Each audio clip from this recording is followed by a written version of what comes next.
Welcome to Season 2 of the Pull Hook Golf Podcast. Here's your hosts, Matt Cook and Bobby Brown. Welcome back, everybody, to the Pull Hook Golf Podcast. I'm your host, Matthew Cook. I've got Mr. Bobby Brown as our co-host. Always entertaining, Mr. Bobby Brown. Yeah. So always bringing us the stories and inside scoop. And my goodness, is this week. We have some topics this week, Mr. Bobby Brown, and I cannot wait to dive into it. So just to give the audience a little bit of a heads up to kind of our flow for tonight, we're going to talk about the Fortinet Championship, and we're going to recap that. We're going to dive into the upcoming President's Cup, and then it starts getting a little interesting because Mr. Bobby Brown might be updating us on a President's Cup player that might be leaving for LIV Golf. We've got the LIV Golf letter that went over to the official World Golf Rankings, and the head over there, we've got Bryson versus the Rope, which is the title of this episode, and my goodness, I can't wait to dive into that one. I'm just going to sing True Colors. I'm not a singer. I'm glad the world got to see what we've all been seeing for the last 5 or 6 years. Reminds me of a story. I got to tell you a little story about my first dick encounter with him in Mayakoba some years back with absolutely. And then we've got LIV Golf Chicago and that recap. But without further ado, Bobby, let's dive right into Max Homa's win at Fortinet and that recap. How was that week out there? Well, it was good. I mean, it was super rainy and shitty on Sunday, but it was a great week. I mean, the golf course was in great shape. I think I told you on Tuesday I was walking around with our boy Jimmy Hahn, and I could see the green. I could, they had a big heat wave there for 2 weeks. It's funny. One guy was telling me that worked at the resort there that they got up to 115 degrees like the week before the tournament. So the green showed it. When we got there, you could tell that they had been putting a lot of water on it. So, we played. Troy was in Coeur d'Alene playing some deal or something. He got his first win of the year. I didn't get jack shit for it. Whatever it was, he won. He went 67, 66. So he was excited about that. He came out and played the Pro-Am on Wednesday and it looked like shit. We had 3 Pro-Am guys, gosh. And one of them was so fucking annoying. God, I don't want to talk shit about Pro-Am guys, but you always get one guy that's like, we tee off on number 10 and it was 8 in the morning. The ball doesn't go anywhere there. You're in that little valley and it's cold and the ball just doesn't fly, and he can control a driver that does not going to go farther than a little over 300 yards. So we're on the 10th tee and this guy, Troy pulls out driving. The guy's like, Troy, you're hitting driver here? And we're like, oh, here we go. And I'd happened to introduce myself to him a few minutes before that. And we randomly have a mutual friend that plays at this guy's club, Vaquero in Dallas, which is a pretty ritzy club. And don't ever let me do that again. Try and find common ground. Unless I know they're tipping me a couple hundred after during the round, I'm not fucking finding common ground. So this guy was a pain in the ass. And this guy probably wouldn't have shot 45 on his own ball, but I was texting this mutual friend and I'm like, hey, I just met so-and-so, and I didn't run and tell him what a dick he was acting like. And he's like, can you believe that this guy masquerades as like a +1 or a +2? Or he said a +1 to +3, and everybody gives him shit at his club about it. I'm getting off page already, but and then I'm like, this guy's more like a 13. But so it was annoying, and I could tell Troy was over it after 3 or 4 holes. He was, when you've been there 10 different times, he's just looking at the golf course, and I'm chirping in his ear a little bit about conditions, and it was still pretty firm on Wednesday. But he hit these 3 drives. Like I got fucking worried. Like on Wednesday night, I'm tripping out, right? Because he hit these 3 drives that were like fucking 40 to 60 yards right of the world, and his coach is walking with us, and I'm, you don't want to say like, what the fuck is going on or what is that? But I did say that to his coach. And I'm like, what is that? And he's like, oh, he's way underneath it. And, his transition's all fucked up. And I'm like, so I went home Wednesday night and I was just like, blah, blah, blah, blah, blah, blah, back at my hotel. I'm like, wait, weren't we in the second to last group here last year? He's just played golf for 2 days. He should be ready to go. So needless to say, when they come out Thursday, they're different players.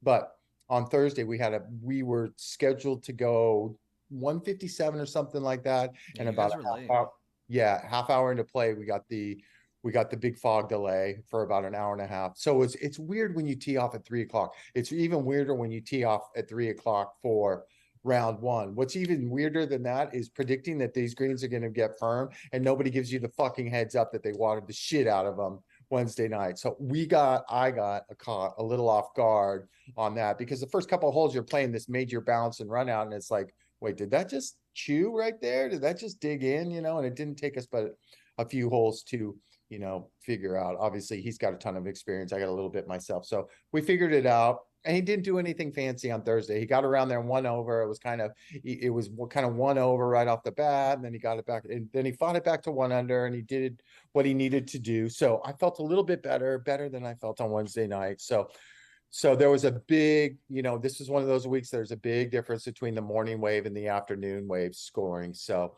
we got our chance in the morning. The next morning, he took full advantage of it. He shot 3 under. I think, who the hell, my memory's losing me, but somebody shot 9 under the first day, didn't they? Justin Lauer. Yeah, Justin Lauer went for 9. And I'm like, what golf course is he playing? And I know Max went for maybe 7 and somebody else went for 7 too, but you kind of expect that out of Max. You remember how we were talking about who we liked last week? And I'm like, well, Max name's going to come up, but I like all the California guys, right? Because they know Poe and they just put good on Poe, especially really good Poe, and this was. So we got out there Thursday morning, took care of some business, 3 under, woke up, Friday. Now the greens are fucking rock hard on Friday, right? So the morning's not playing that easy. So it just was random how they got it all. Sometimes I wish they would give us a heads up. Hey, we overwatered the greens, or we did this, or we let the greens go.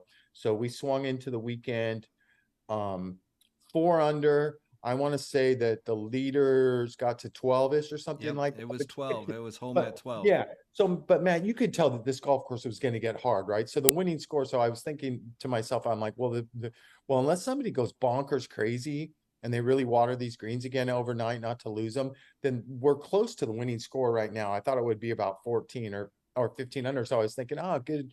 When you make the cut, it's a great thing, right? But if you're a little bit far back out of contention, you got to go Yahtzee on Saturday. And the big goal is to get within 5 of the lead Sunday, because you actually have a mathematical chance of doing some really good things. So we started Saturday morning, made a couple quick birdies, got to 6 under, and then that fucking putter showed up again. I don't know what is going on with the putting, and he did not make jack shit. He ended up pissing a couple back, finished the day at 4 under. And I was just like, oh, here we go again with this putter, and it doesn't look like the stroke's off or anything that I can see to myself, but when your player comes back to you and you've heard it a bunch and he's like, oh, I put it a little bit back at my stance this time, and my takeaway was a little longer, that kind of stuff. When you hear 3 or 4 different things, now I think they're searching, right? You've been there before. He's tweaking a little bit for sure. But he kept his shit together. And then we got out there Saturday. I will tell you, we got to play with that kid who's pretty highly regarded out of college. We played with him Saturday and Sunday. Chris got her up. Remember the kid that was doing all the US Open, super bomber. He didn't have his A shit on Saturday. That's for sure. He had a hard time keeping, driver and play. God, he hits it forever when he gets one, man, forever. He was probably, he was usually out of play. He hits this kind of low penetrating cut, but I don't know if he was giving himself enough space, because everything was going up right center and then cutting, and everything was a crosswind. We were dealing with the normal southwest to southeast wind. So anyways, into Sunday's round, never really got anything going early. The forecast was, it was rainy, it was windy, it was disgusting. And what happens to me on the 13th hole when this major 30-mile-an-hour wind comes in? I can't even hold the fucking umbrella up. So we finished the hole to go to 14T, and I go to put the umbrella, and it fucking shoots. No. A different pace. And it's not Titleist's fault, but the fucking umbrella part comes off. I almost get poked in the eye. There's shit everywhere, Looks like Edward Scissorhands out there, my umbrella. You remember that movie, Edward Scissorhands? Oh, I do. Only us old guys. Absolutely. Yeah. So, and Troy hates the umbrella anyways, right? But all I'm thinking is, it's pissing rain like this, we have a chance to do something good, maybe finish in the top 30 or top 25, make some decent points, make some fucking cash, more importantly, because now it's all about money. Every shot you're thinking about the money. And I was just so rattled by that for 2 holes. And he wasn't. What I was more rattled about? I was more rattled about the fact that I had to go 12 or 13 more holes, and I was going to see all my buddies a fairway or 2 fairways over, and they'd be like, oh my God, Bobby and Troy don't have a fucking umbrella, and it's pissing, right? That's what I was so irate about. So we made it through the round, man. He kept battling. He was hanging it even for the day, and then we got to 9, this fucking dog leg right to left. It's kind of a hittable par 5. It really wasn't for us, honestly, with that wind on Sunday, but there's a hazard down the right, and he pushed one, just stayed out of the hazard, chipped through the fairway.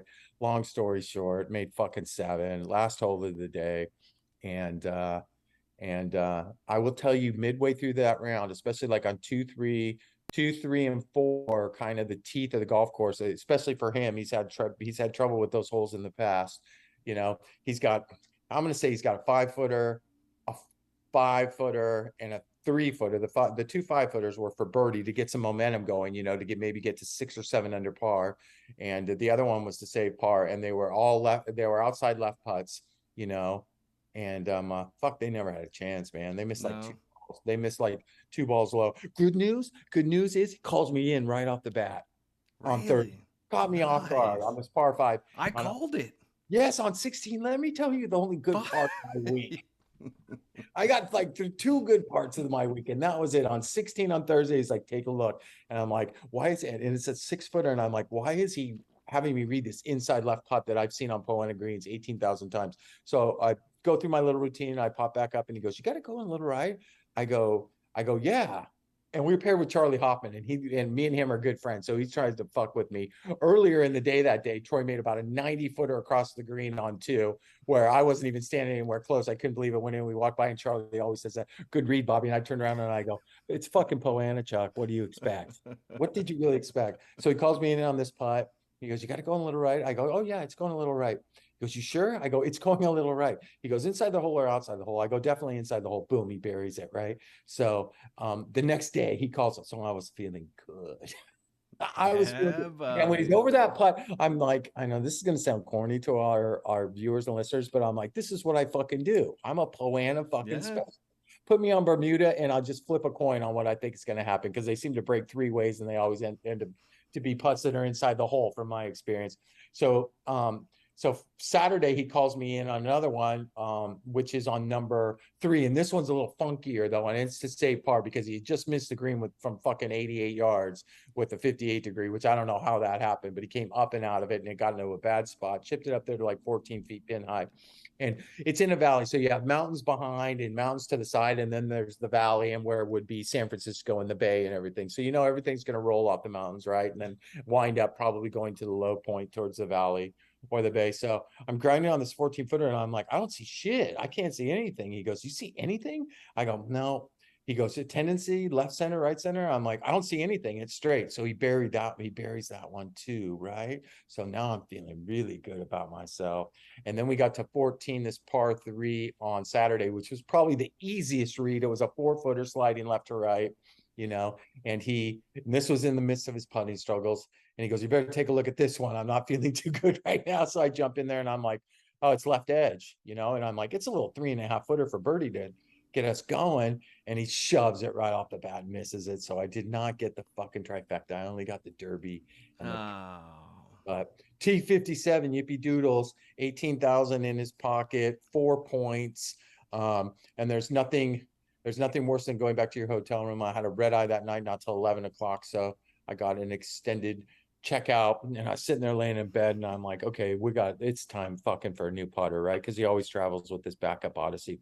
So I get his coach calls me, and we're talking, and I'm like, hey, I don't want to overstep my boundaries, and you know how Troy is and that kind of stuff. And it's fucking time. New look, new attitude, right? It can't get any worse. It's a new season. Yeah, it's a new season. So the coach was all for it. So I got home the next morning, and I'm pretty good buddies with Joe Tulin, the Odyssey guy, and we're trying to match up. Troy uses that old elbow kind of putter, a yes putter. They haven't been in business for years.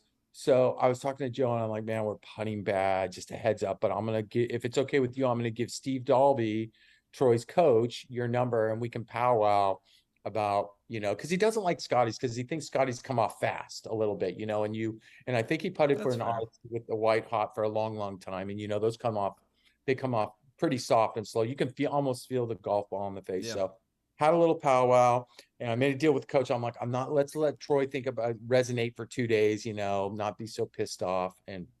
But I couldn't wait. Yeah. And when I got back on Monday, I texted Troy, and we're just talking about some stuff, maybe some games or something like that.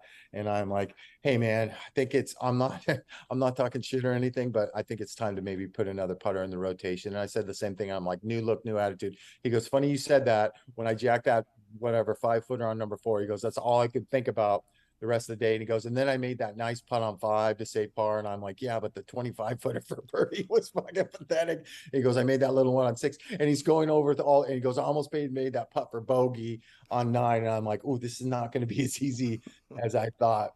But his coach got my back, Steve, a little bit. He talked to Joe Tulin. So Troy's got some hit and giggle. I think he plays with the boys on Friday afternoons in Boise. And we came to the agreement that he was going to take one of those putters, one of his backup putters out.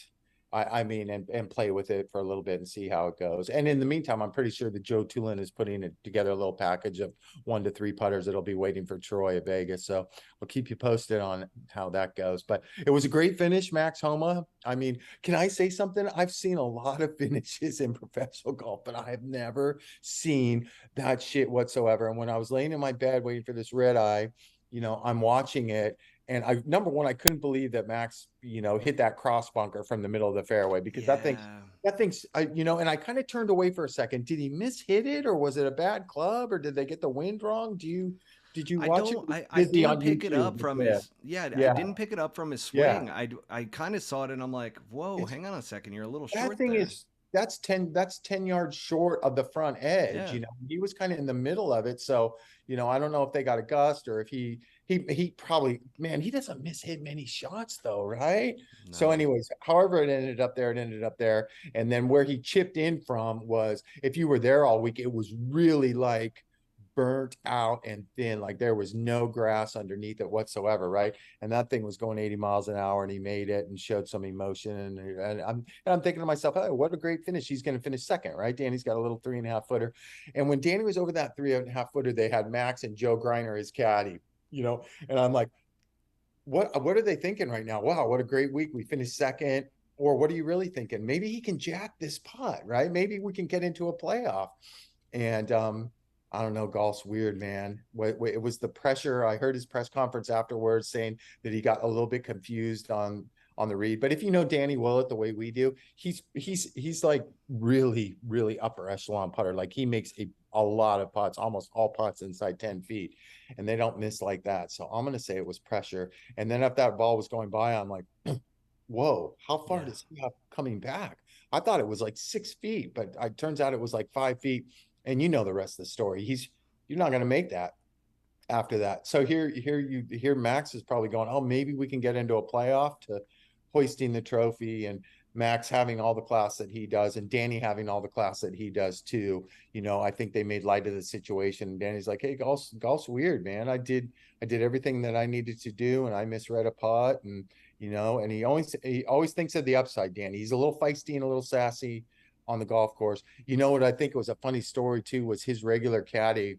He had a different caddy on the bag this week, a guy that had worked for Thomas Dietrich in the past and a little bit with Hao Tong Lee.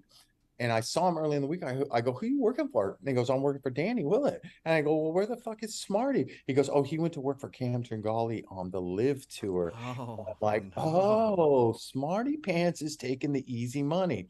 But when Danny had that putt for 3 feet to win the thing, I'm like, oh, Smarty just fucked himself out of $140,000, because I saw Cam Tringali finish 15th. It paid 2 something, maybe 180 or 200. Does that sound about right on the LIV? Sounds about right. But I did the math. He still cost him. It'll all even out in the long run with those LIV purses, but he costs himself 30 or 40,000. But it's weird how you get a caddy change or something like that, and those kind of things go down. But it was a great week. It was a great tournament. They took really, really good care of us. They always do. They spend extra money with our food and that kind of stuff. They had a couple concerts. They had a country guy on Friday night, Cole Swindell. I don't know any country. I think he's pretty big. And then they had a band that my 9-year-old loves, a band called One Republic, played on Saturday night. There you go. So we had a lot of people. We had a lot of people out there on Friday and Saturday. You couldn't find anybody with the search warrant really, except for the last group on Sunday with the shitty weather. And one down. I mean, we had, shockingly, usually those rookies, that rookie class, you get a lot of guys that make a cut and a lot of guys that are in contention, because it's that kind of golf course. It's not very long, it's not like Torrey South or a Riviera where the cream kind of rises to the top. Anybody can get it done and be in the mix. But I think I counted only 4 or 5 true rookies, like true rookies, made the cut, which was surprising. Leading the pack was Taylor Montgomery, that big stud that we've been talking about. His dad is director of golf at Shadow Creek, on a side note, and people have been raving about him for a couple years. He's super long. He drives it a little crooked, but somehow he gets it in the hole. So he finished third right off the bat. A kid out of Georgia that's highly regarded, top 10, finished ninth. His name is Davis Thompson, and great things have been said about him. I'm going to say the only other rookie that had a good finish was a guy named, I'm going to say a kid named Harrison Endicott, and his deal was he made the cut on the number, and he was the rabbit on Sunday and on Saturday, and we went into twosomes on Saturday, and the rabbit means there's an odd number of players. He had the worst score, so he goes out first, right? And he shoots 65 to put himself in contention to get a 9 under, and I think he finished there. So it was a good show. It was a good showing by them. There was another rookie that I got to see up close in the Korn Ferry Tour finals last year. His name's Austin Eckroat. You might know that name from Oklahoma State. He was a beast. He played with Matt Wolf. He made the cut. I told you the kid from Oklahoma, we actually played with him Saturday and Sunday, Chris Gotterup. Let me tell you something about Chris Gotterup. He didn't have it Saturday and Sunday. He kept fighting. He is a 23-year-old superstar in training that never, maybe dropped a couple F-bombs and was pissed off the way he was hitting the driver and didn't make a couple putts. But man, he had the maturity of Troy Merritt of a 35-year-old. So I look for big things out of him. The Dick Watch. Remember the two Dicks? Remember, yeah. I told you there were two Dicks, Brandon Matthews and Brent Grant. So here's my Dick Watch. Okay, Dick Watch. That sounds so good. Brandon Matthews, super bomber, who drives the 18th green in Evansville, Indiana, wears the fucking beige belt with the black pants and everything like that. Reminds me a little bit of Brian Harmon, like he's kind of a hunter, or maybe he's colorblind. I don't know. But the poor little baby was 6 over through 9 holes and decided to withdraw.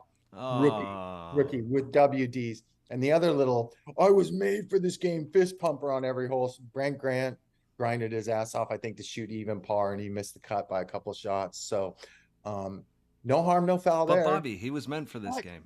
What? He was meant for this game. Who was I saying? Somebody we were paired with. I was there's an English guy out there named Callum Tarrant. Do you know that name? He was a rookie last year, and he is, I saw him in the Korn Ferry Tour finals a few years ago, and you're just like, man, this guy, the ball makes another sound. Like he can get it. He hoists it. He hits it a long way. He hits the proper shot. He spins the shit out of it. And he was going after flags. He missed the cut. He was rusty. But I was talking to him about, I'm like, he's like, oh, Daniel won another one, talking about my son, Daniel. He's like, God, that's like 5. What the fuck? And I'm like, I know. I can't believe it. And I go, about 2 holes later, we're laughing. And I go, it's funny. I asked Daniel, I go, you don't need to tell me who the good players are coming out of the Korn Ferry Tour. I already know that, but tell me who the dicks are. Right. And so Callum's like, well, who'd he say? And I go, Brandon Matthews. He goes, spot on.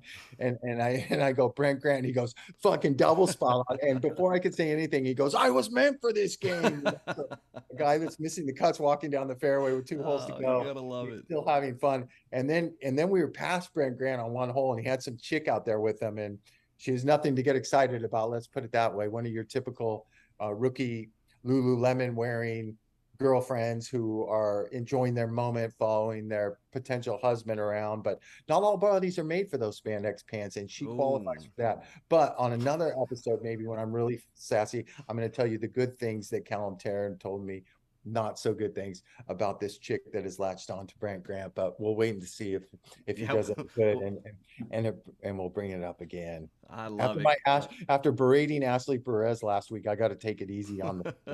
I can't really say too much, but maybe I will let a little bit slip. So that's kind of our rundown from Fortinet. It was nice to put one under the belt. Here I am. I took that long red eye. Can I say something about these red eyes? I thought I was a genius on Delta getting that seat, that exit row seat, where you can put your feet out in front of you and there's nobody in front of you. Bogey. They are not that comfortable. I got to tell you, they're not. My legs were stiffening up. Somebody got kicked off the plane in the back. It's the first time I've ever seen anybody booted off a plane, like a whole family of 7. And I'm like, I didn't hear any ruckus back there or anything like that. I couldn't figure out why they got booted. And I'm like, oh, maybe they're trying to smuggle alcohol on or had little shots or something like that. So I got back yesterday, and I'm still tired, man. I lay down. I don't go to bed very early, with my little side shoe business. Most of my deals are in California, so I got to stay up till midnight or 1 a.m. and I'm watching something trying to find something on Hulu or Netflix. But I did lay down in bed at like 8:20 last night and woke up at 6:30. So I'm a little bit tired. I actually can see I got some bags under Bobby, my I eyes. can't believe you do the red eyes so much. I mean, I it got gets those little boys. exhausting. Man, I got the little boys at home though. Yeah, that's a good There point. was a time when would wait till Monday and I would be like, oh, I wouldn't even think about leaving after, I'm older, I'm 58 and I'm wasn't super fit out there. And I made a bad mistake of trying a new pair of Air Max tennis shoes on, these running club ones. Oh Bad no. mistake. They fucked my feet up. Blisters? No, not blisters, but just there's no cushion on the bottom, it's just a firm bottom. It's like, hey, I love J's as much as you do, but a J, there's only certain J's that are caddy shoes, and it's not the basketball shoes. It's almost like they have a firm bottom. So, but I got a little bit of rest and I'm back in the swing of things. I had to take my car in. I got this Mercedes 350, and Lori's like, the air went out in the Mercedes. I got that text 30 minutes before we tee off.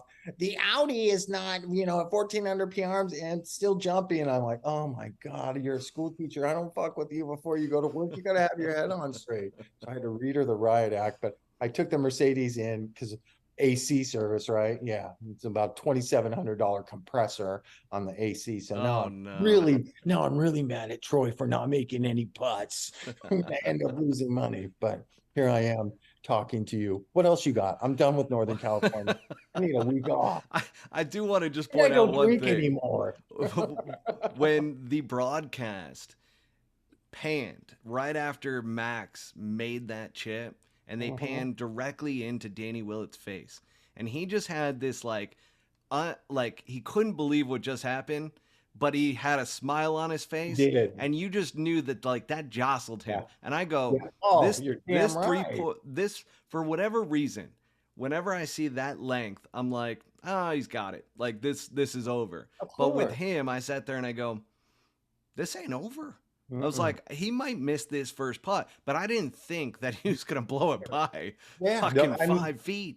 that green is weird. It looks so flat on TV, but it sneaky runs away from the front all the way to the back. And you don't even, if you're a rookie out there and you're not there 3 or 4 days ahead of time, or you haven't watched this tournament on TV, you're probably scratching your head because it's one of those courses you got to actually be over a couple times, especially on the greens. And it takes driver out of a lot of longer guys' hands. But I saw that, and Danny's a little kind of a raspy talking.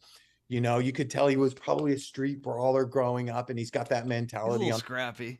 He just He's looks scrappy. scrappy. Yeah, he's scrappy for sure. I think he's probably gotten into a few brawls, and he's probably undefeated, maybe a couple ties or something like that. But he's always a kick in the pants to get paired with too, because he's bubbly and he's upbeat. God, he looks like he's on something. He's just moving 100 miles an hour all the time, and he's so into his golf, and he's such a hard worker. And he hadn't done much the last couple of years, because you remember when he burst onto the scene over here, he was, you know, he Well, was. he won the Masters, Bobby.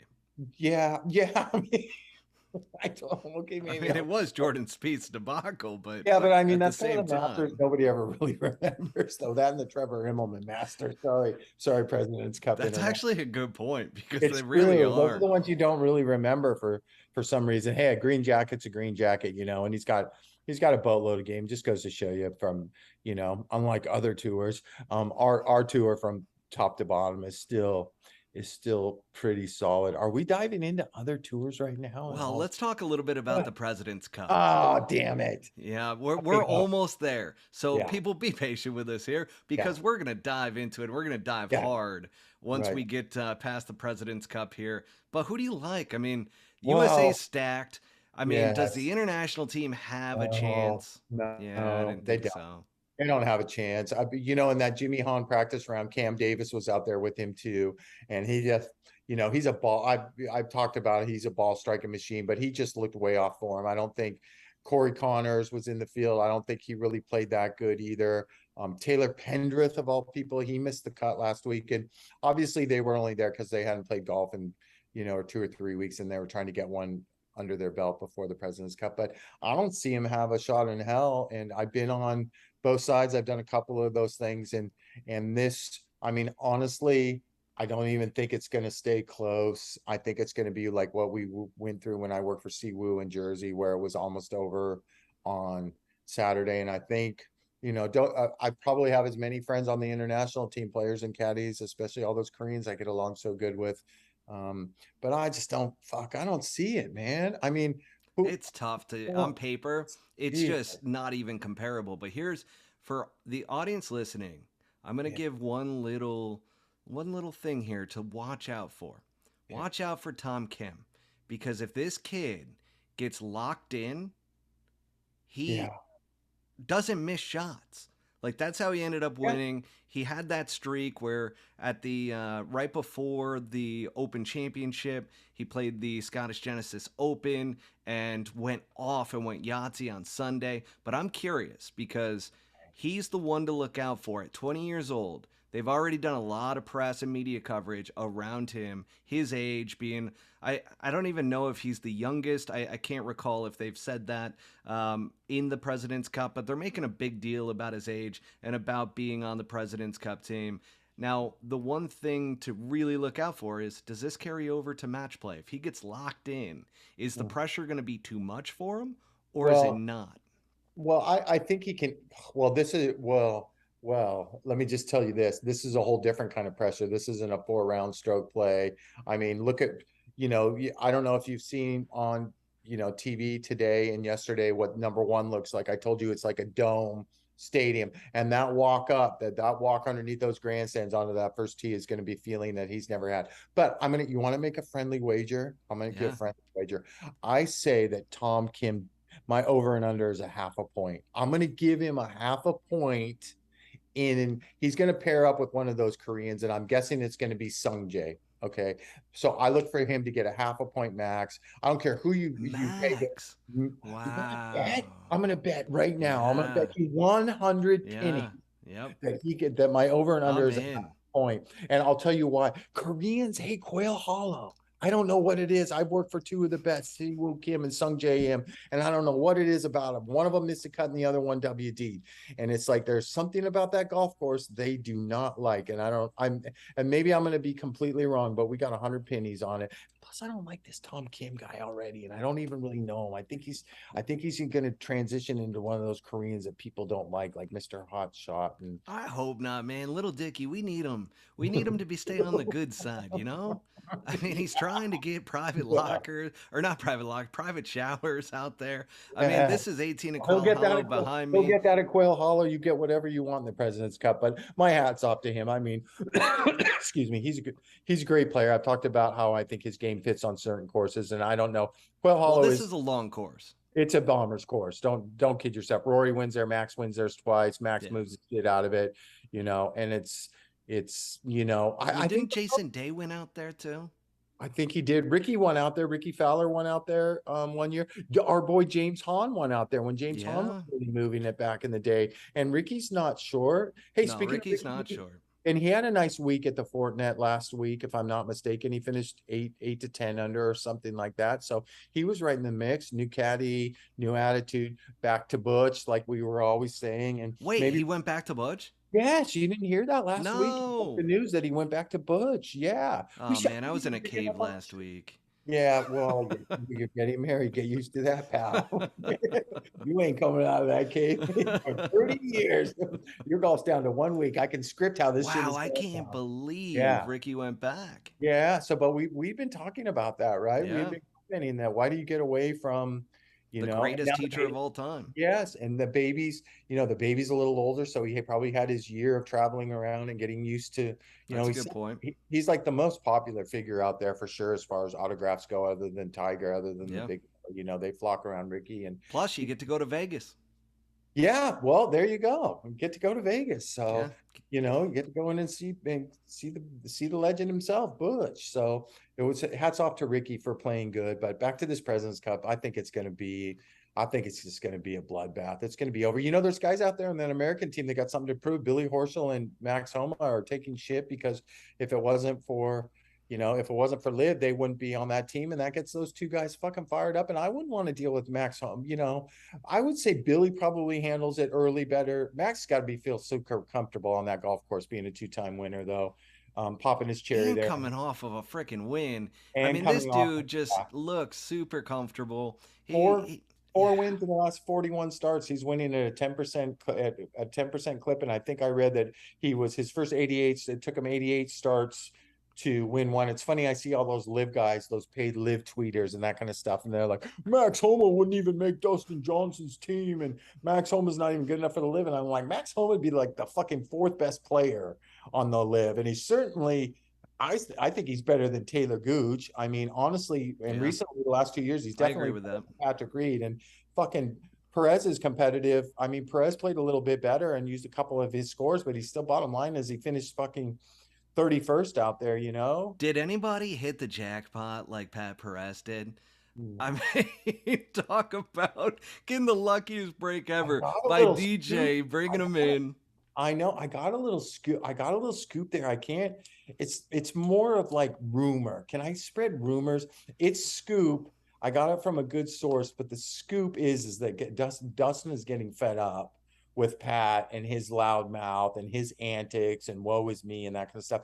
And he gave me bigger scoop that Dustin's not a big fan of all this social shit he has to do with live, like go to these welcoming parties and get all dressed up and be he's the face of that tour, right? It's Yeah, he basically is. Dustin Johnson Him and Cam. Cam.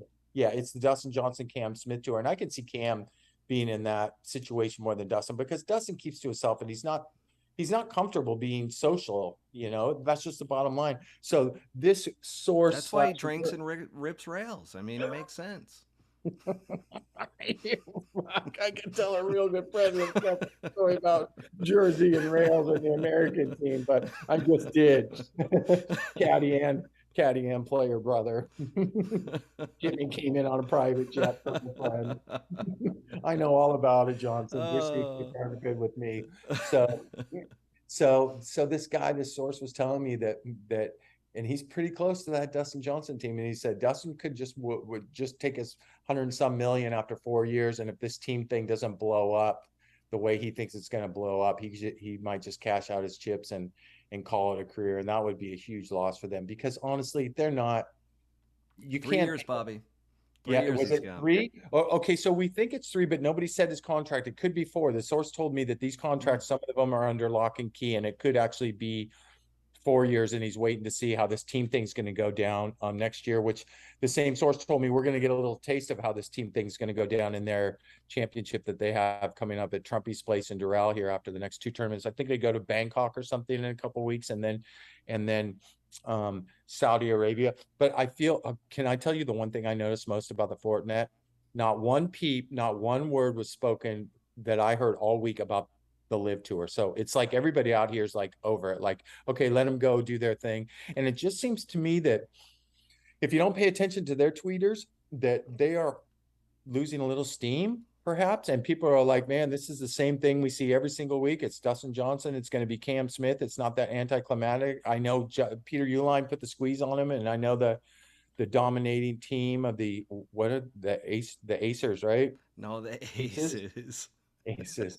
I don't do that on purpose. I know you don't. The Aces. I shows you how much I'm into it.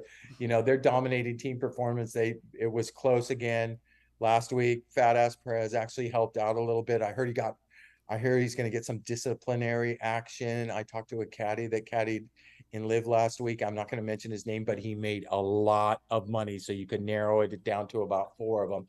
And he said these drunk crowds are fucking starting to get annoying, that they can't get people to shut up, and they're yelling shit in players' backswings. They're yelling shit in players' backswings that aren't in contention.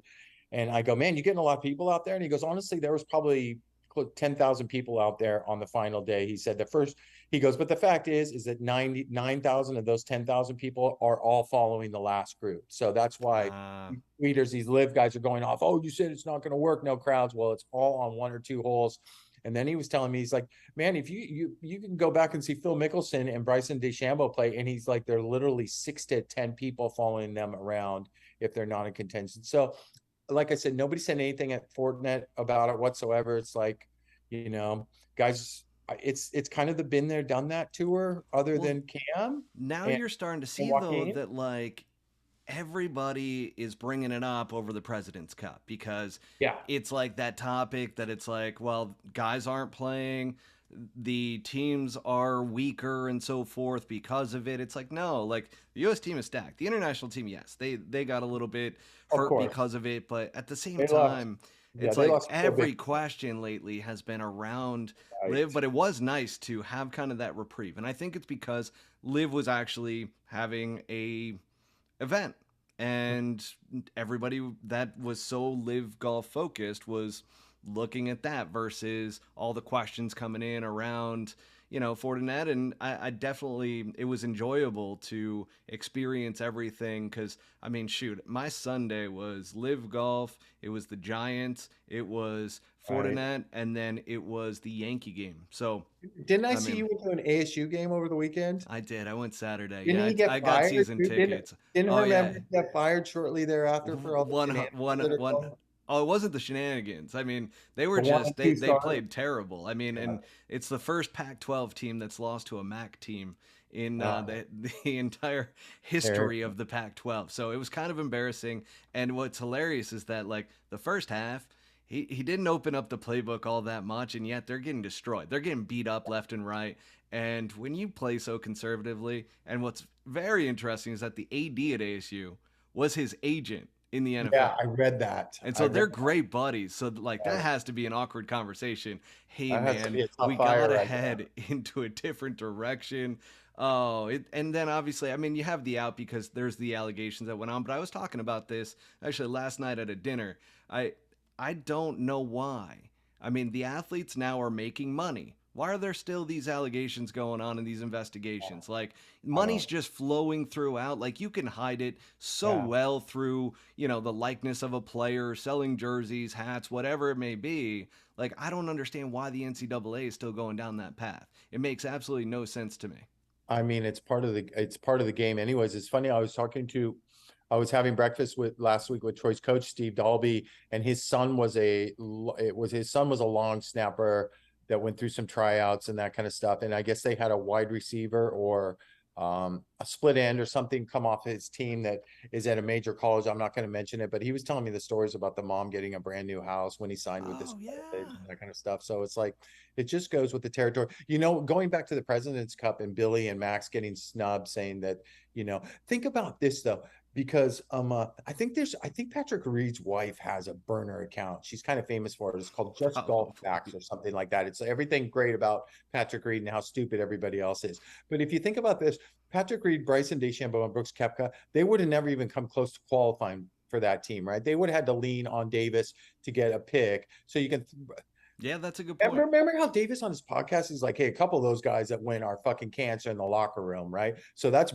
probably Bryson and flip a coin between Brooks and Patrick Reed. Would they have even got picks anyways off of past I reputation? would say it's got to be Patrick Reed more so than Brooks. Brooks Yeah, actually seems like he can get along with people, even yeah, though he he likes to play has to. this role that, Yeah, like, I'm an athlete, nobody else is, so go screw yeah, yourself.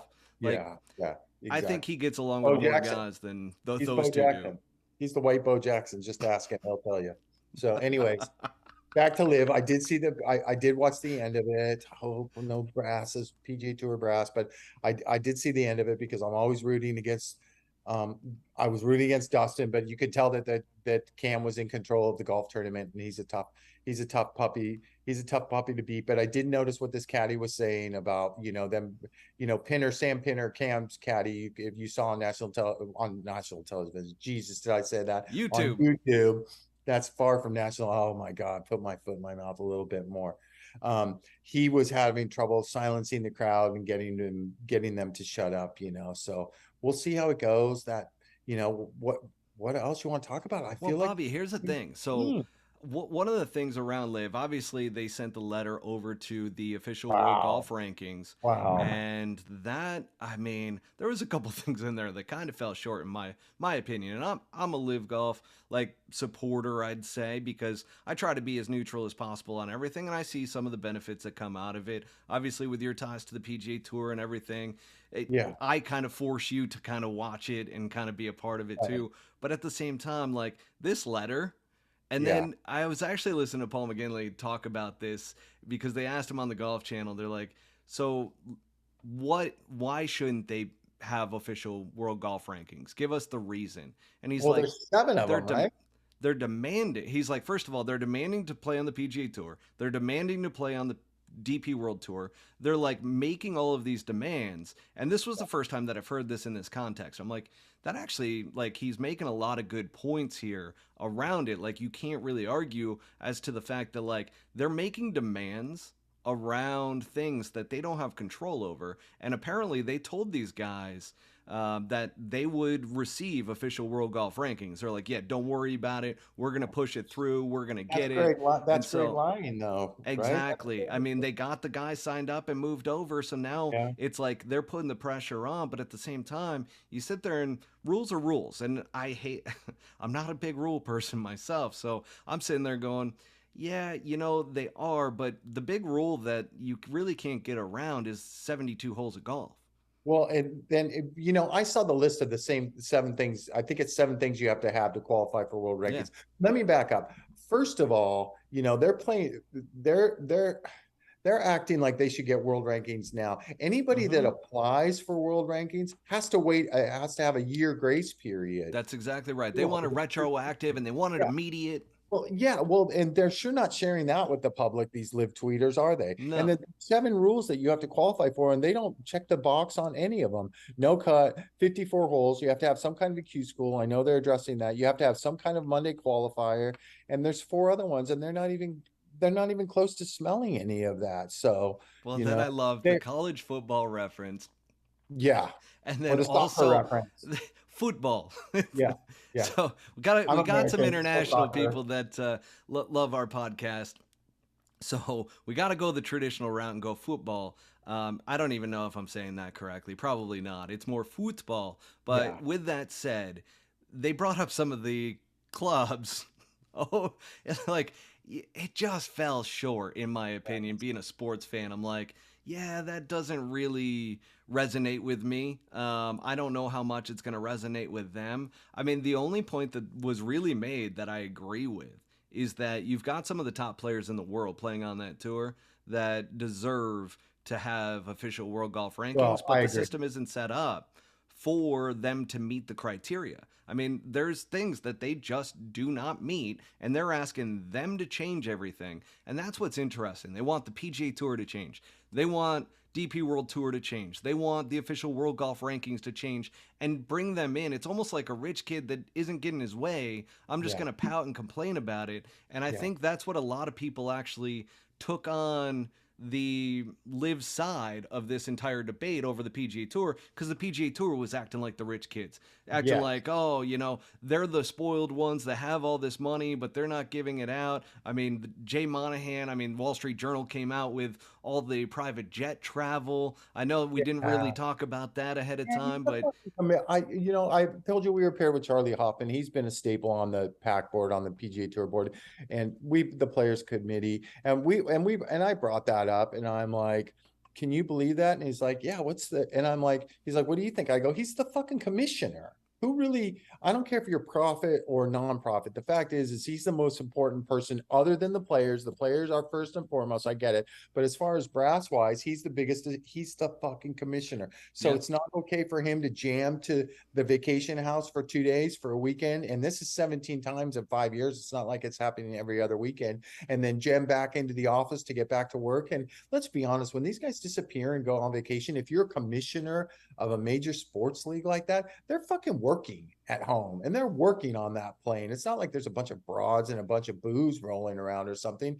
He's a businessman. And Charlie said that. Charlie agreed with me. Charlie said the same thing. And Charlie goes, I saw him at, I don't know. He saw him in a tournament before the playoffs, and Charlie's like, "Oh, well, hey, well, Jay, when did you get into town?" And he's like, "Oh, I flew commercial over." And Charlie's like, "You flew commercial? This is before the story broke. Why didn't you?" mm, And so Jay was teed up to this yeah. article coming out from the Wall Street Journal. Okay, so you want to know But you how? can't backtrack. That's the thing, though. Yeah, He made a mistake there because you can't all of a yeah. sudden go and fly commercial because it ruins your entire Well, story around it, because they talked about the fact that it's about security, it's about privacy. And hmm I can buy into those. and I didn't have a problem with it. Like looking at, I'm obviously Wall Street Journal wanted to go down the path of like they do in politics and so forth, of looking into, okay, did you file this Yeah. in your documents when you file at the end of the year? And of course the tour, just like everybody else, has their people who probably are like, oh, this is the way you do it. Okay, this is not what we want to do. We don't want to include this stuff. And it's like, Right. yes, there's probably that gray area that's going on right there, but Can I didn't have a problem with it. I don't either. He's the fucking commissioner. Yeah. So, here's a question because I'm really stupid. Clue me into this. So, I was raised Republican. I vote independent. That's my own choice. There's Democrats and there's Republicans. Let me ask you a stupid question because I don't know. Is the PGA Tour politics wise more on the Democratic side, I would say, than the Republican side? And I'm getting at something here because it just seems to me that this whole Greg Norman and Trumpy and having these course at Trump's, it leads me to believe is like, oh, if you're Republican, are you the far left or are you the far right? I don't even know that. Do you know that? You're on the right versus Okay. the left is the liberal side, so that's the way Okay. I always remember it. Okay. Republican right, liberal left. Okay. So do you think there's an outside chance that like the WSJ, the Wall Street Journal, is predominantly a Republican based Yeah, I mean they're all company? about money. Okay, so isn't that like a fucking paper trail to No, anybody? but Wall Street Journal tends to do a really good job of hiding They, politics in their stuff. They tend to be yeah, very neutral. However, you can definitely tell that they've kind of taken a liking to not live golf, but trying to tear down the PGA Tour, because when you have that title of a nonprofit, you mm, really have to play things tight. Like yeah, it just has that impression that it's like, this needs to be a charity based organization to get that type of tax exemption. yeah, And yeah, the PGA Tour, that's the one area that I'm like, they need to go and remove that non-for-profit status, and all of yeah, this is going to go away, like the yeah, private jet usage and all of that, yeah, and Jay Monahan's salary and all of that good stuff. It's like all of that goes away as soon as you remove the non-for-profit side to it. So I really think if the PGA Tour moving forward, and I know there's been articles about this and so forth, I've read some of them, and yes, most likely they're going to move, even though the PGA Tour is saying, and they're staying put in terms of, no, our status isn't changing, but they're in the works of moving it to a for profit organization rather yeah. than a non for They have profit, to. which is what they need to do. And Yeah. moving forward for the tour and for the health of the tour, they need to go in that direction. Well, that's my conspiracy theory that this whole thing comes down to politics because I know Norman's on Capitol Hill Well, now. now it is. I mean, Yeah. everything has been divided now to where, like, yes, I mean, I see it in forums all the time on social media where it is heavily, I mean, any, I'm in Arizona, so Trumpsters are everywhere, which I have friends that are Trumpsters and I So love do them, I. I but don't get like, involved but in that. I stay neutral. I hate politics in general, so I tend to stay very neutral on everything. And I'm like, I'm going to vote for the best candidate, period. Like, I don't Right. care about like hard fundamentals and so forth. And I'm not Right. going to go to one side just because that's what I believe in. It's like, no, I'm going to go with the best candidate. But when it comes down to this, everybody who is a Trumpster is a live golf person. Yeah. And it's Yeah. like It's a that's become well, very apparent that it's become yeah. very politicalized, and golf should not be a political entity. A And that's game. why I'm Yeah. not on board with that whatsoever. And that's why I can have a neutral view, because I don't view it like politics. I view it as two organizations. They're not getting along. They're competitors, and one is stealing away some of the top employees. And at the same time, that's going to leave some bitterness between the two organizations, Of and they're not course. necessarily going to work together on stuff, and there's going to be some bad blood, which is why I try to stay as neutral as possible. But talking about that, now, you don't believe that they should get official world golf rankings, or do No. you? I think they should. I think it's a shame that some of those bigger players that are still relevant aren't getting any world ranking points. I know that Patrick Reed's overplaying. Is it what the French Open? This Oh is yeah, his he's travel overplaying schedule has France. been So nuts. yeah, so much, and he's bubble boy, right? He's number 50. So if he doesn't get into Augusta, if they whack that past champions thing and he falls out of the top 60, I think It might be 60 across the board now. If he falls past that, he's not getting into any of those majors. So much for the, I want to stay at home and, give my daughter Yeah. some more Snickers bars and that kind of stuff, So that's, I think that's bullshit. Hey, I didn't tell you, but I'm good friends with Andrew Getson, lefty, Phil Mickelson's coach. I got Used him to be hooked up my with, coach back yeah, my that's second stint right. of the You mini told me tour. that. Yeah, he So we probably has know no each idea who other. I am, but Yeah, I'm going to run that by he's him my next time. I'll go, coach. could Matt Cook play? And I'm not even going to tell you what he said. But I'm like, I was thinking about him He's like, today. yes, I took that kid's money. Yeah. I hadn't seen, you see, you hear about Phil, and usually you would see pictures of Andrew in the background as coach. So I'm like, I'm going to reach out to Andrew. And he was giving a lesson to somebody. I think he's still at Greyhawk. Yep. He comes back and he's like, hey, man, I haven't talked in a while and that kind of stuff. And I was just more like talking to him to see how he was doing. But I really wanted to know how. I've heard it from caddies, but I wanted to know from his perspective. He's a straight shooter. Such What a was good dude. well, he's such a great guy, but I couldn't, he's a good friend of mine, so I couldn't ask him too many deep questions because I tried to go there a couple times, but he gave all the right live answers. And he basically came down to this. He's like, Bobby, it's great because you get whatever you want. If a player wants something or if a coach wants something or a caddy wants something, because I know Brooks Koepka went on record and they were asking him last week, hey, what's the biggest difference? And he went into this big thing about, oh, the caddies are treated like human beings and they get great food and they can drink. Can I just set the record straight? We're treated fucking great on the PGA Tour. If you would have saw our lunch spread at Napa this year, there's a reason why players come down and eat with us, a lot of them, because our food is just as good as upstairs and they don't have to deal with the other players that they're competing against. And everybody wants to hang out with the caddy because we talk shit, we got the scoop on everything. You're And we're also in losing. fucking Napa. I mean, I told my Yes. fiance Alyssa, I was like, listen, we're going to be married next year. Yeah. So let's go ahead and make that trip out to Napa. She's Yeah. in. Yeah. So you're You going to be better book seeing now. me. Shit's expensive. You better book now, pal. Best Western Suites, $207 a night. God damn it. Are you I'm kidding going to me? rent an RV.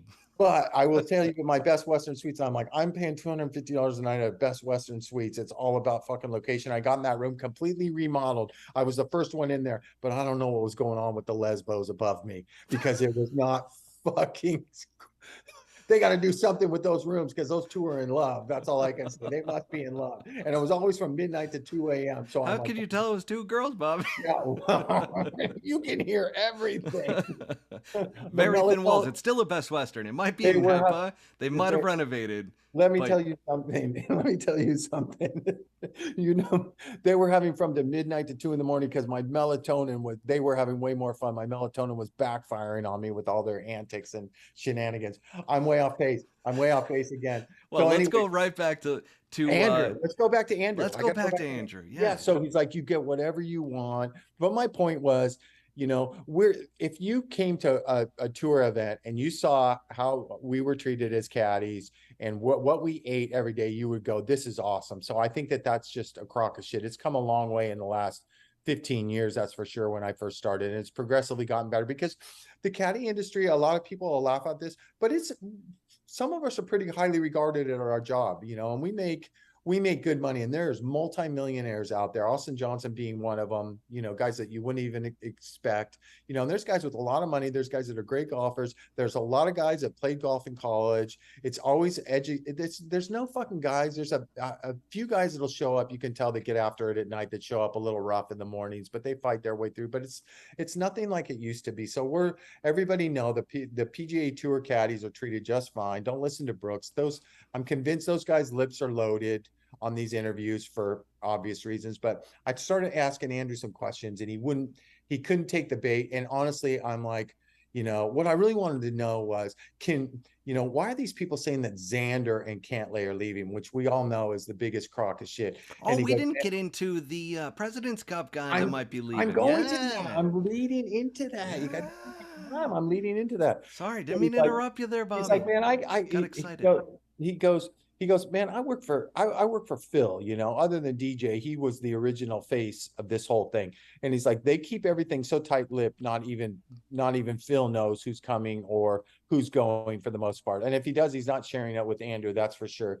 And he told me that he goes, what the big rumor going around is? And I go, what? I go, Xander or Patrick? He goes, no, those guys ain't coming. There's no way. They got too much more to do. And they're the face of the PGA Tour. My old boss, Siwoo Kim, the rumors No. going around out there that obviously he has, I don't know if our people know this, but he's got a slight gambling problem, loves to play 21 and doesn't know how to say no. And he'll bet 18 soccer games a day if he can. And now he's a football genius and he lives in Dallas. So he's going to lose a lot of money betting on the Cowboys this year. So that's the big rumor going around, is that Siwoo's thinking about going. And I could see it with Siwoo. I could see him taking 30 to $50 million and not have to worry about the PGA Tour anymore. I mean, it would crush me. It would crush me even more, because you remember when he fired Brian on Friday, he called me up that night and he's like, hey, bro, you want to come back to work for me? And now I'm like, all right, this motherfucker goes to the fucking LIV Tour and I'm missing out on all that jack. Then my path wasn't supposed to be my path anyways. But I did text his new caddy, Manny Vajegas, today, Camilla's little brother. And I'm like, hey, bro, so I kind of teed him up a little bit. I go, between me and you, do a really good job, because if this rumor's true that Siwoo's going to, you definitely want to be a big part of those. Because Siwoo would be, Siwoo's big deal is he plays great 4 or 5 weeks out of the year. It's bust, it's either break or have a chance to win. And I think that's perfect for a 54 hole format. So Well, it's funny. As soon as you told me on the podcast a couple episodes back that all he does is hit straight golf shots, yes, I'm sitting there watching and I'm like, holy shit. Obviously, you caddied for him and you can see the fucking ball flights. So it's not like I didn't believe you, but all of a sudden I'm watching him on TV and I'm like, holy shit. It never right. curves. He never curves the goddamn golf ball. No. There's no artistry whatsoever. It's just dead straight. It's weird. Most of those Koreans are like that too. Sungjae hits it super straight. Young Tom Kim hits it super straight. KH Lee hits it super straight. They don't really try and curve anything in there, or they just. Is it because they strive for perfection in their culture? So. And they go at every flag too. Hey, golf's a lot easier if you can hit a straight ball. If the straight ball's your go-to shot, isn't it? I don't think so. No. You think it's the straight ball is the hardest shot to hit. It is, but there's more margin for error. If you're hitting a straight ball all the time and it falls a little bit left and you've hit your target as far as a little bit right, you're probably going to be in a good, situation. Well, that's probably why he plays so damn well. Well, I think it's the rhythm too, right? Their rhythm is, there's not a ton of speed in their action. Granted, Siwoo is, he is a bomber for a Korean, and he's been trying to be a bomber for 2 or 3 or 4 years. So we'll be interested to see if that shakes out. I did read that it was like a breaking. What's his ranking right now? I'm going to say, nah, he's probably, I should know this, but he's fell back a little bit. He's got to be high 60s, low 70s. Okay, because everybody was kind of coming out with the top. There's going to be another top 25 guy leaving, and that's where Xander, Cantlay, Rahm got thrown around. That's those LIV tweeters starting trouble. See, here's the deal. I don't see anybody from the PGA Tour, or the PGA Tour has anybody on their payroll Twitter-wise that's just going up and making up all this bullshit and firing from the hip. You only see it from these LIV guys, right? Well, then I got blasted, and I'm like, man, Bobby is on the inside of this entire thing. And they're like, you're a moron. And this is to me, you're a moron. And your podcast would do a lot better if you actually had insider information and blah, blah, blah, saying that Jon Rahm 100% was 100% committed to LIV Golf and this and that, and maybe it broke down at the last minute. I'm like, he was are never you fucking kidding me? Did you see his tweet? Back at the guy who freaking was considered the LIV insider. Right. Like, we're not fucking joking around here. We're not doing this for our health.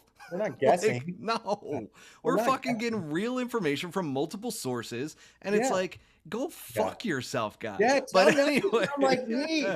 No, because what's funny is like these people think they get me worked up. It's hilarious because I'm like, you know what? Go fuck yourself, and I laugh at him because I'm like, you're the fucking idiot. Yeah. You're sitting there thinking. And what's awesome about these fans is that, and now we've got some real haters, which I love because that means we're making it. But when all of a sudden the haters are chiming in, going, well, you know, this guy and this guy are doing this and this. And I'm like, where's your sources? Like, who are you talking to? Where did they And get they're that? just like, they're speculating. They're sitting there watching the Golf Channel and speculating, or going on Twitter and getting information from somebody just tweeting. Yeah, It's and fucking stupid. that's my whole point. You got Phil Mickelson, who started this, basically was the first big name other than Dustin to go, He was the ringleader. and if they're not telling him anything, if he, and Phil's coach, who's with him 12 to 14 hours a day, if you've ever seen them together, they're inseparable. I mean, these guys, they're just shooting from the hip.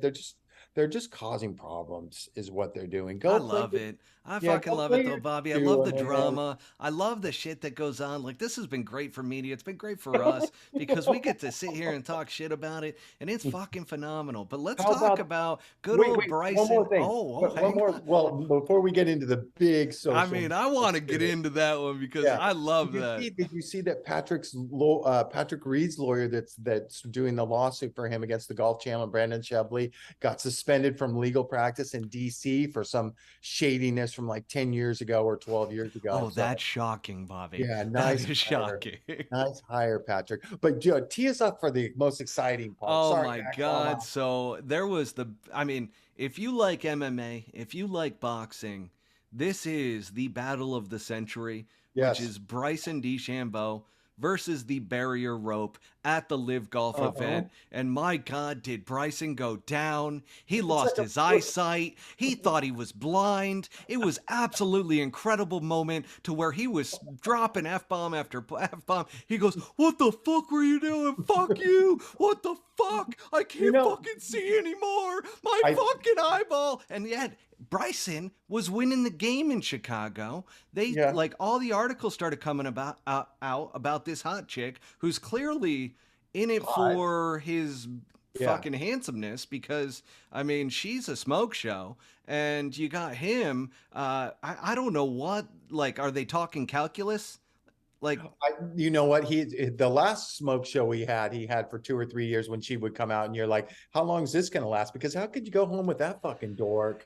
a And lot of calculations going on. Hey babe, yeah, you're because about 10%. You got to shut that door to good old 0% there. what is she, a golfer at UTSA, University of Texas San Antonio? I did read that she played in a women's am, so she must have a little bit of game, but I Well, cannot. she might idol him as like a golfer and how Yeah, far he can hit it's it, hot because though.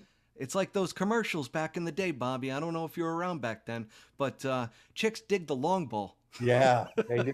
I was around a lot before that, but you want my 2 cents worth on the whole Bryson versus the rope thing? Yeah, give it to me. Okay. Well, number one, I don't like that caddy, with his long socks and his colored pencils and that kind of stuff. And I just want to tell him face to face, if you're using colored pencils on the greens, that's breaking a USGA rule, because when they change these books on your green diagrams, you can't use any colors. You can only use Mm, pencil or pin, and it has to mm. be black. Because the fact is, and it wouldn't surprise me if this team DeChambeau was cheating a little bit out there, because he was so into those greens books and those slopes. You could color code in red, orange on 4 or 5, purple 6 or 7%. But the one thing you learn as a caddy, as an experienced caddy, is guys don't hit it straight all the time, right? You're constantly lifting ropes. So if you see an experienced caddy and player come from underneath the ropes, watch what the caddy does. He leads, he holds the He rope holds it up, yeah.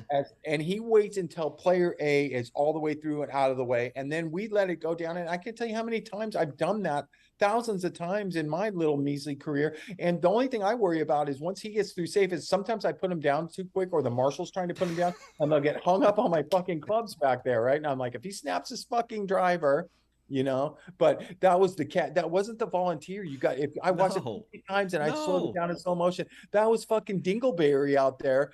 Let it go down on his own man. And I'm like, oh my God, what a fucking shit show. And Bobby, the way that he hit the ground, but the most impressive thing is that little bitch, the way he grabbed the towel out of his caddy's hand, because he knew his fucking caddy did it. he And clearly could see. he knew his fucking caddy did. Are you all right? No, I'm not fucking all right. I can't see out of and he's holding his left eye. Did you notice that? And he goes, I can't see out of my right eye. And I'm like, Yeah. man, I don't even think that got him that bad. And he's down on No, his it got him on the feet. forehead. I mean, Oh, I truth be told, folks, and here is a humbling moment. I have tried to get under a rope before and I've Yeah. missed like that. Yeah. And it doesn't hurt. It's just No, embarrassing. it And is like that's embarrassing. the thing. His I, pride was hurt. But then what yeah. he did to the poor, I mean, the guy tried to help him up. And he's like, I can't fucking see. And it's like, how bad are you going like how bad are you going to make that poor guy feel? Because it wasn't his fault, the Yeah. volunteer, or I don't know if they're, no, I mean, Liv's throwing money at everybody, so I don't even think they have volunteers. That's Yeah. They're probably probably an paying 100 employee grand of a Liv. year. Yeah, Uh, that dude's making bank, maybe 250.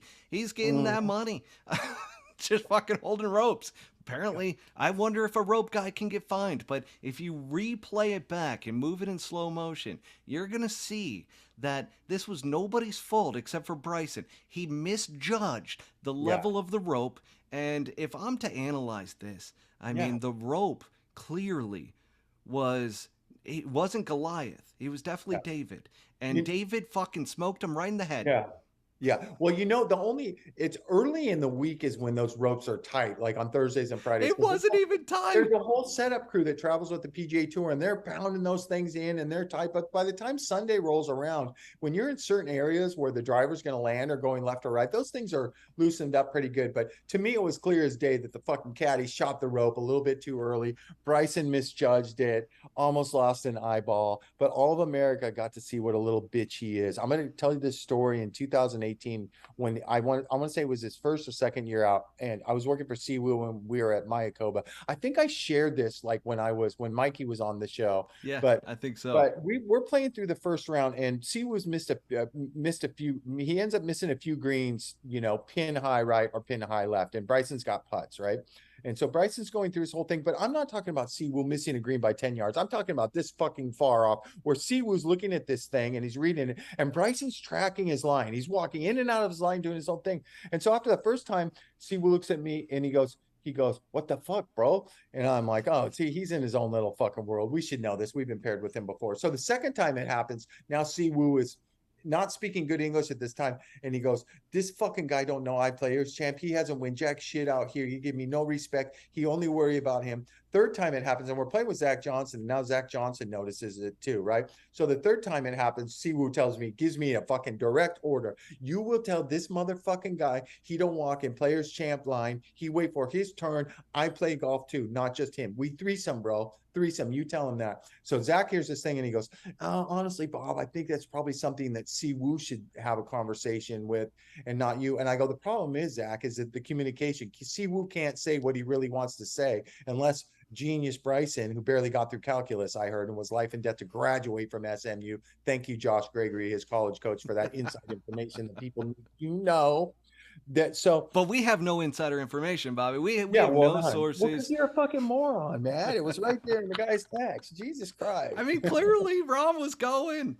So I don't say shit to Bryson after the round because I'm uncomfortable about it. But I start stewing about it all night, and C was like, you have talked with him. And I'm like, man, I'm gonna do it in the morning. He goes, oh, you big pussy. So I see Tim Tucker, his caddy on the putting green, walking out, and I go, hey man, come here for a sec. I go, listen, I don't want to start any shit or anything like that, but fucking Si Woo is fucking bent over the way your man, he keeps tracking his line and that kind of stuff. I'm like, don't tell anything to Bryson, maybe phrase it the right way, like, hey Bryson, wait for them to play or something like Yeah. that. And so I see Tim Wacko, and I'm friends with Tim, good, and I still am to this day. But I'm still pissed about this. I see him walk right over to Bryson. Bryson drops his fucking putter, comes steamrolling towards me. Oh It's about no. 6, and Zach's sitting there, and he gets about 6 inches from me. He goes, "You got a fucking problem with me?" And I go, "No, actually, my problem is my player has a fucking problem with you being a fucking idiot out there and tracking his line." He goes, "He was chipping." I go, "Bryson, he was a fucking yard off the green, and he's trying to read a putt, and you're fucking walking back and forth doing Right in your front of him. mathematics and figuring out if you hit it 2 feet by if it's going to break a fucking ball or a ball in a fucking millimeter."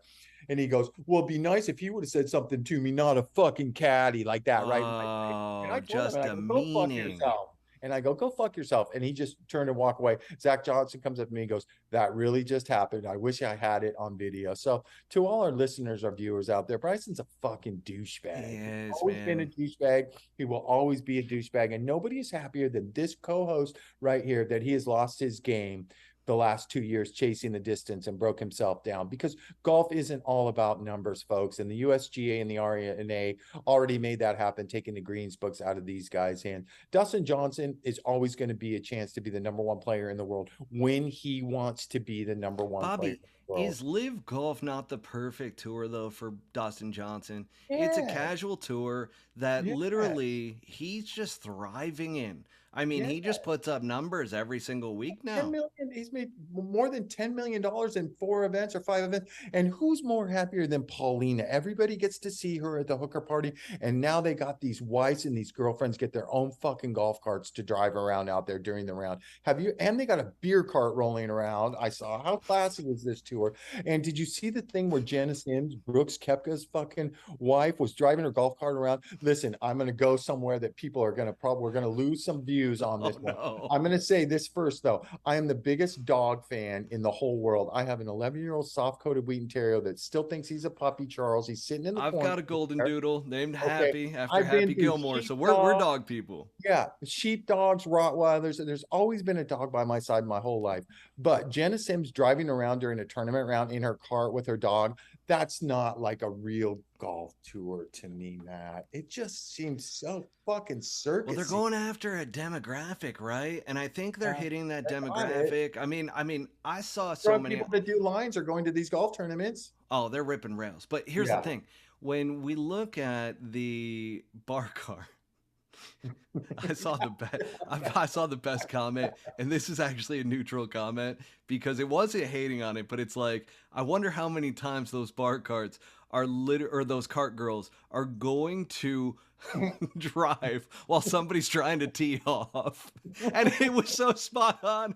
I don't know. There's been so many times to where I'm like about to hit a drive, or I'm in my backswing and I hear that cart coming up, and I'm like, oh man, that is so money. That was such a great comment, and it was so Right. neutral too because it wasn't shitting on it. It was more so like, This, if they got beer chicks out there driving around, I'm going to drop a little dime right now. This could be the start, the demise of all the personal shit, that bad decisions Dustin's made, that his career is still flourishing like this. This could be the start to the end of him, because he had a little incident with a cart girl at Reynolds Plantation during an Audi oh once. no, Dustin, you Reynolds know what I'm talking Plantation. about. I mean, Yeah. last week we were on Madison Club. Yeah, no, it's now Reynolds Plantation. Apparently, somebody got a big check underneath the table or something. Great place, by the way. Yeah, somebody getting a little Used too to have the touchy. TaylorMade Kingdom out there. I wonder why that Yes, and he I was think going that's out why he there. was. I think that's why he was there. He was doing something with TaylorMade, or Yeah, great club. Chick-fil-A's big. Chick-fil-A's big there. He might have I been do doing. love a good Chick-fil-A in Yeah, Georgia. I I mean, do. there's nothing like it. My kids go. We have one right down the streets. My kids can't wait for it. Oh my God. I eat me up some. I will tell you what, Dustin Johnson has brought a lot into my life, but he was the first one to turn me on to Chick-fil-A, because we were in Jackson, Mississippi one year and we were running a little late, and old country boy, he was like, Bob, let's go to this Chick-fil-A, man. They got these great breakfast burritos with chicken. And I'm They like, do. Oh my God, that's my favorite, he goes, Dustin. Bob, I've seen you with salsa. Where do you have this jalapeno sauce? So I'm like, I got two of those things and I ate them in about 1.8 seconds. I go, this Dustin Johnson's a fucking genius. Yeah, they're so good. Genius. I've been eating those breakfast burritos since I was in college, my man. When do they play? When do they play again? I So burp them up like a motherfucker it's later. gonna be a couple weeks, I think. Yeah, because they're not stupid enough to go against this tournament. No. Maybe it's the week after next. I don't Yeah, know. but they gotta go all the way to Thailand. They Yeah, gotta go is to that what it is? Bangkok. Bangkok. Yeah, I think it is. maybe I'm gonna have to check, because it would be right up Greg's alley to schedule it against a tournament like Jackson or something like that, who gets some good players but doesn't get anything that No, he's done it very smart. I mean, Greg is a good businessman. I'm not gonna lie, but at the same time, that hard on for the yeah. PGA Tour is pretty apparent. I mean, he's pretty much made it well Hey, known. I asked Andrew, I dropped the Mark King thing on Andrew too, right? And I'm like, hey man, I know you getting everything, but my uncle's Gary Bazance. He started Cobra Golf Clubs with Tom Crow, and I'm kind of like bullshitting a little bit. I'm like, man, he's good friends with Mark King, and he kind of told me Mark King got the call and he's coming in and that kind of stuff. There was crickets on that phone for like 45 seconds. He goes, well, I don't know anything about that. Well, So Bobby, I mean, you've got yeah, multiple sources on that one, yes, so yes, yeah, that one we know is happening, but I think they're trying to keep it under wraps because there's been yeah. nothing about this at all outside of us. And what's interesting is that he might not have told Taco Bell yet. Yeah, that's true. Yeah, that could be a good point. or they're working on the exit. Like there's all of these factors that go into play. But man, and it kind of is apparent too because who is big behind the lawsuit against the PGA Tour? And all these guys are dropping out now. I mean, even Yeah. Phil might be dropping out Yeah, of he that is. I heard he lawsuit. is. I did read he is dropping Yeah. out. Well, I told you the reason why Perez dropped out is because if you lose that lawsuit, those players are responsible for paying both sides attorney's fees, and and if this money is like people are telling me, this money that Perez is making is coming out of that $10 million, then he's probably not going to want to pay $1 million out of his pocket or whatever it is for all these fees. I'm out of No, breath. but I mean, we hit on Bryson versus the rope. I mean, that's the big one. I mean, Yeah, true colors were shown. yeah. I He's a really want kid. to get back to that one because when he said he can't see, Yeah, and then you can tell that the fucker can see. yeah, He's yeah. grabbing towels. Like, See the if way he you've grabbed ever if you've ever seen somebody who's lost their eyesight for a Yeah, second, the yeah, other eye's not quite working either. right. So, I mean, MMA fighters have been hit a lot harder in Yeah, the eyeball or been finger poked, and it yeah, takes them 30 seconds to bounce yeah. right back. I also saw one, and I don't think Brooks actually said this. I think it was from like one of those golf memes on Instagram, but it was it showed Brooks at the podium doing an interview, and it had the text next to it that said, "I've been telling you guys for so long now that Bryson is the biggest pussy in in professional sports." Did you see the one thing I could think about was when that caddy snapped that rope and Bryson grabbed the towel from him. That caddy looked like any dog that's in big trouble with their tail between their legs. I bet he got the fuck out of there after he got Well, up real quick and started walking away from yeah, Bryson. but He knew he was gonna get it. Bryson was looking at the frickin' volunteer or Yeah, the live yeah, employee, and like yeah, he was blaming him. I think the caddy yeah, knew that it was yeah, him, and that yeah. he was Oh, it like, "I'm was the getting the caddy. fucking hell It out was of the Dodge caddy. here." The volunteer gets the bad rep because his is the last hand on there, when it happens. But you can see the caddy I snap it. love it. Well, let me go over a quick live golf recap of Chicago because it was actually a pretty good event. I Yeah, mean, give a quick shout out to Cam Smith. What a yeah. goddamn legend with that fucking mullet. But Live Golf did steal. So they were handing out mullets or shaving I saw people's that. sides and Yeah. everything. But here's the key right behind them was a logo of a Live Golf hat with no eyes, and it Hmm. was of a face with a mullet.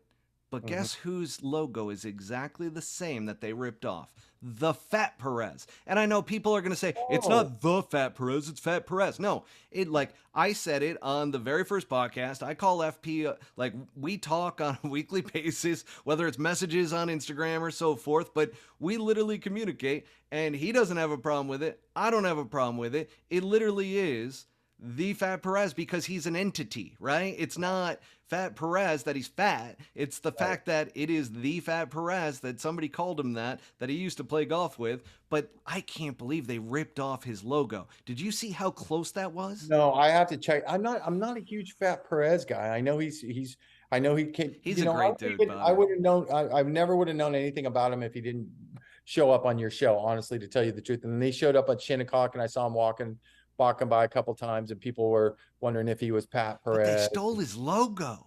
I'm gonna now when we're done with this, I'm gonna Google it up and check it out, and I'll dive in with you Yeah, next. it's I'll dive bad, in with but you next week. yeah. Anyways, Cam Yes. Smith wins by 3, Yep. which Cam Smith's second event. DJ won in his second event. So all Yep. of this is kind of tying together, getting a little bit comfortable out there. But can we talk about the story of Live Golf Chicago? And if anybody disagrees with me here, the biggest story out of this entire thing is fucking Peter Uline. Yeah. He My did show God. up. He Yep. He fucking showed not up. only showed up, Bobby, but this dude was dropping 20, 25 footers to save I was rooting pars. for him. I was rooting for him for He was sure. making fucking everything under pressure. The guy hasn't been under that kind of pressure No, in forever for that no. amount of money.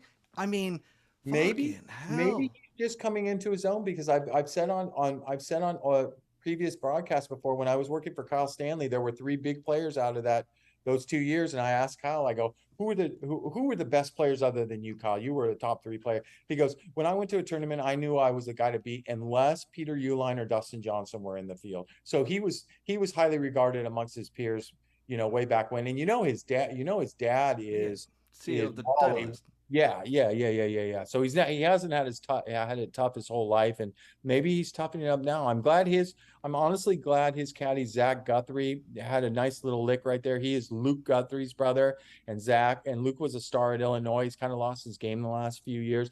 Zach was the assistant coach of that Illinois team, and then when his brother got to the tour, he started caddying, and he's jumped around a little bit, but he's finally landed on a bag. I believe he was on Tyler Duncan's bag when he won Sea Island. That was his first taste of some real big money, but he got some real big money last week. So heads up to you, Zach. Dude, Peter. Yeah, but Peter Uihlein, man, I saw the 3 of them, right? So you got Cam Smith, Peter Uihlein, and you've got Dustin Johnson in the same group. Cam's wearing pants, looking like a pro. You got DJ wearing pants, looking like a pro. And then you got Peter Uihlein with 2 buttons unbuttoned and sweat marks on the hat. You can tell that, his dad didn't send him a new Titleist hat. That thing had sweat marks from like 3 months ago. And he's just wearing the same thing. He's got the casual FootJoy golf shoes on, and he's wearing shorts. And I'm sitting there at the very beginning of the round. I'm like, oh man, if this tells the story right here, we've got 2 pros playing with an amateur. But my God, was I so fucking impressed. Good.